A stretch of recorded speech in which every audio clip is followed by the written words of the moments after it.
Hello friends, welcome to Mita's রান্নাঘর। আজ আমরা বানাবো সবার প্রিয় মটর পনির মশলা।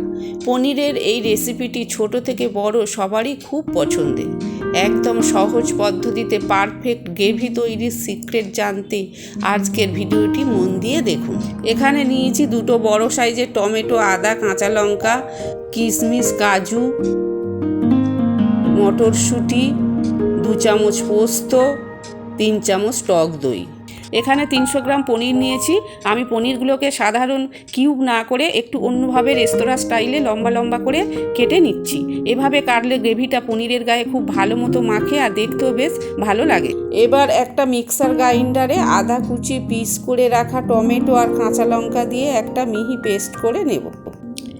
এবার মিক্সার গ্রাইন্ডারে কাজু বাদাম, কিশমিশ, পোস্ত আর তার সাথে 2 টুকরো পনির দিয়ে একটা মসৃণ পেস্ট তৈরি করে নেব।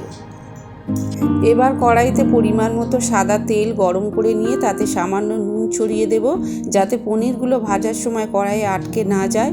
এরপর পনিরের টুকরোগুলো দিয়ে হালকা লালচে করে ভেজে নেব। পনিরগুলো ভাজা হয়ে গেলে সরাসরি তুলে নিয়ে একটা পাত্রে রাখা হালকা গরম নুন জলে ডুবিয়ে দেব।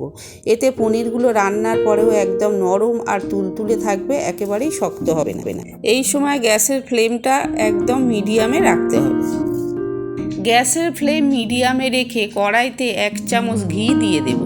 এবার এতে শুকনো লঙ্কা, তেজপাতা, ফাটানো এলাচ, গোলমরিচ আর লবঙ্গ ফোড়ন দিয়ে দেব।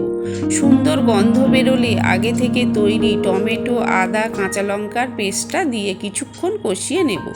মশলার কাঁচা ভাব চলে গেলে কাজু, কিশমিশ, পোস্ত আর পনিরের তৈরি স্পেশাল পেস্টটা দিয়ে দেব এবং তলায় যাতে লেগে না যায় তাই অনবরত নেড়ে খুব ভালো করে কষিয়ে নেব।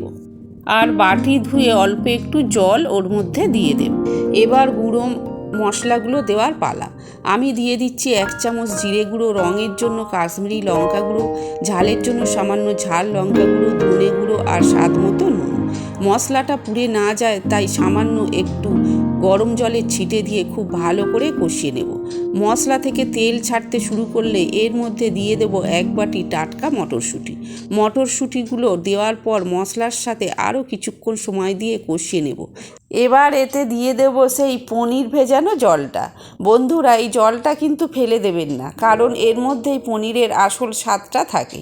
আপনারা যে যেমন গ্রেভি রাখতে পছন্দ করেন সেই বুঝেই জলের পরিমাণটা ঠিক করবে। এবার এতে 3 চামচ টক দই ভালো করে মিশিয়ে নেব। এরপর ভেজে রাখা পনিরের টুকরোগুলো দিয়ে দেব আর স্বাদের ব্যালেন্সের জন্য দেব সামান্য চিনি।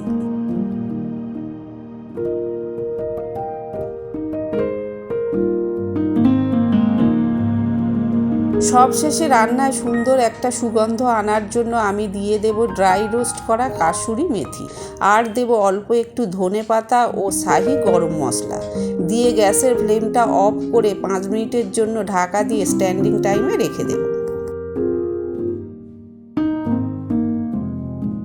তৈরি হয়ে গেল আমাদের জিভে জল আনা একদম রেস্তোরাঁ স্টাইলে মটর পনির মশলা। রুটি, লুচি, পরোটা কিংবা ফ্রাইড রাইস সব কিছুর সাথেই কিন্তু এই রেসিপিটা একদম জমে যাবে। রেসিপিটি ভালো লাগলে লাইক করুন আর এই রকম আরও রান্নার ভিডিও পেতে চ্যানেলটি সাবস্ক্রাইব করে পাশে থাকুন। বাড়িতে বানালে কেমন হলো কমেন্টে অবশ্যই জানাবেন। আজ এই পর্যন্ত, দেখা হচ্ছে পরের ভিডিওতে। ভালো থাকুন, সুস্থ থাকুন, ধন্যবাদ।